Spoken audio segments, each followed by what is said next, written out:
able to be aware of their energy, or to be aware of their strength. Sometimes people ask, what's the impact of learning Chassidus? What's the influence of learning Chassidus? I want to tell you a story that happened this past week. For me, it was very telling. It was also sad, but it was also very telling. A person who learns and lives with Chassidus wouldn't express himself this way. Some of you may not relate to it, some of you may also not agree, which is fine. But I think it's important to emphasize.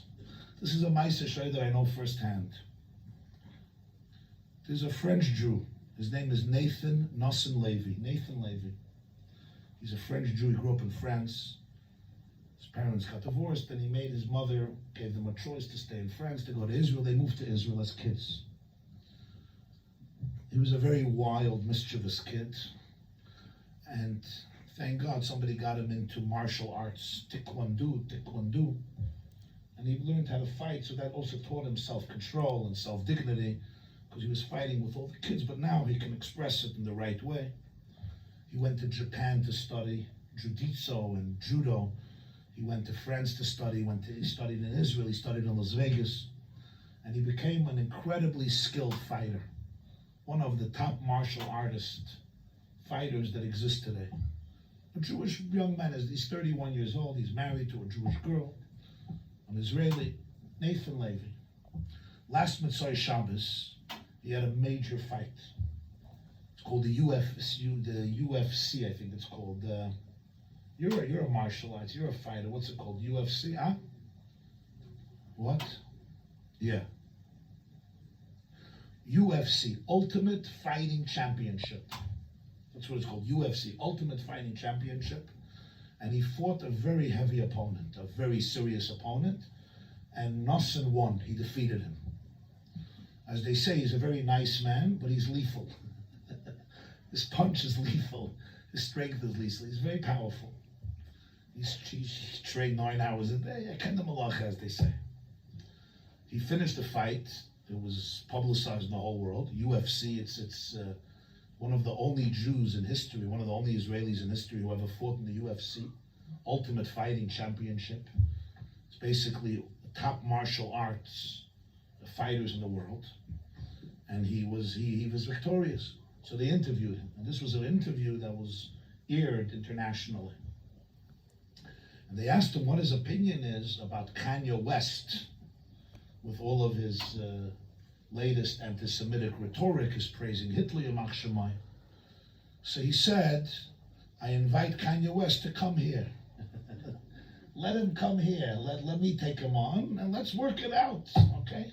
You want to talk about Jews? Come here, and I'll teach him a lesson about who Jews are. And then he said, I say it to all the anti-Semites. Don't give messages. Come here, I'll take care of you. Come. He said, come here, brother. And he said, generally, anybody who's racist and anti-Semitic and bullying other people, don't do it near me because I'm going to find you. And then they said, how do you feel about it? He said, listen, I'm a Jew. I was born a Jew.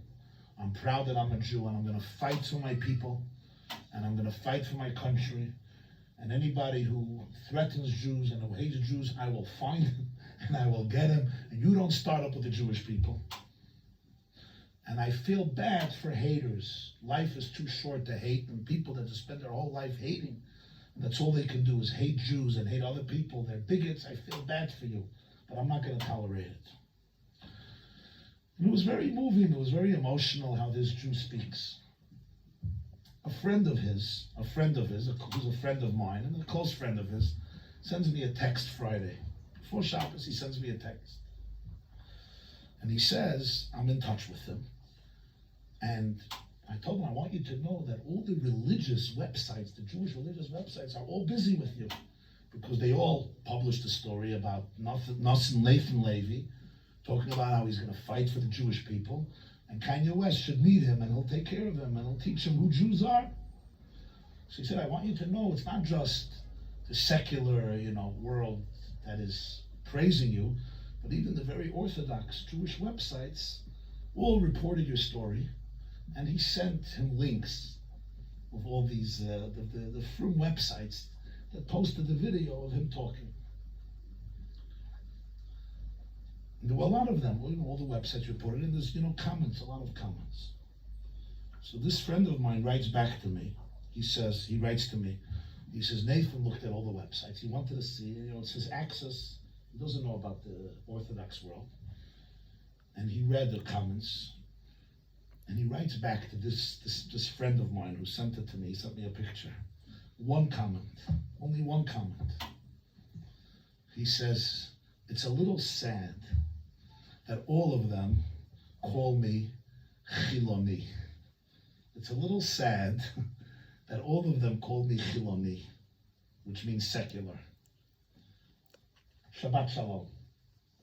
So I wanted to understand what he meant.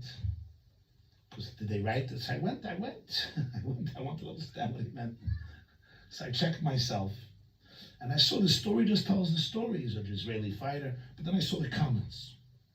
And the comments is Ganzen a Pulpulim. Even though he's secular, he's a Chiloni, he made a Kiddush Hashem. Let him stop talking and let him start embracing Yiddishkeit. What's this hypocrisy of this Chiloni? Why are you publicizing Chilonim? It's a bad example for our kids.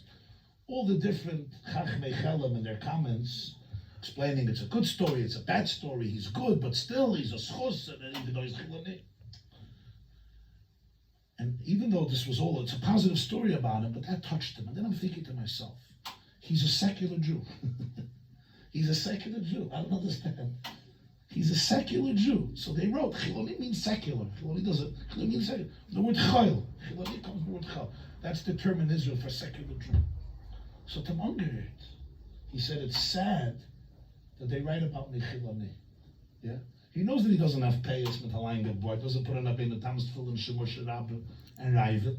Get a Tfilin Ishmish Tashtraimum or a Kippas Rugam. But that bothered him.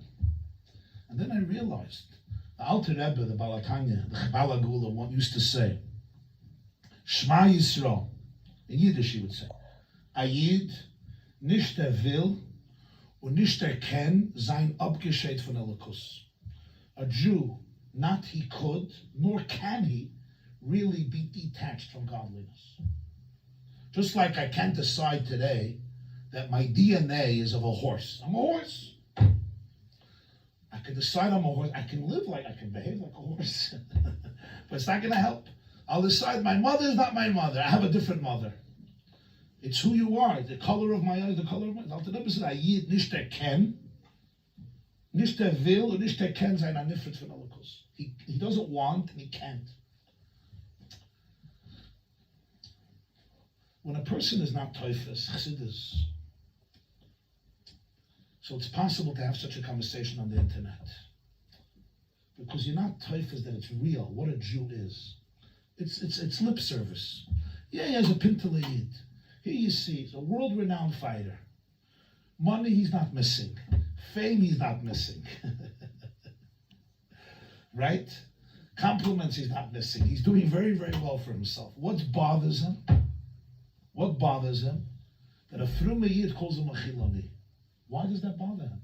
Why does it bother him? You could say it's objectively true. Here you see what a Jew is. So instead of people realizing this and celebrating it and bringing it out, what do?